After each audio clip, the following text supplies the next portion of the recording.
Ka-farm. So, ayan.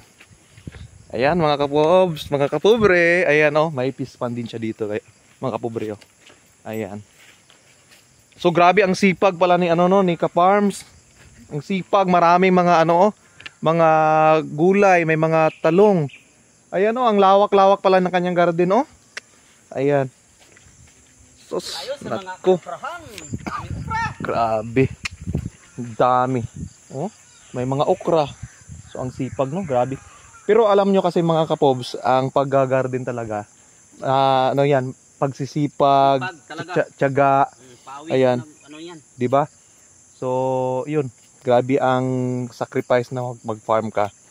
Ayan, pero sa panahon na tayo na na tawag niyan, pag lumabas na yung mga bulaklak at saka magbunga na, so mag-harvest na tayo. So, ma-enjoy na natin. Oh, di ba? Di ba makaka-farms no? Oo. Oh, yan. Ito na mga kapobs. Ito. Yan. Diba?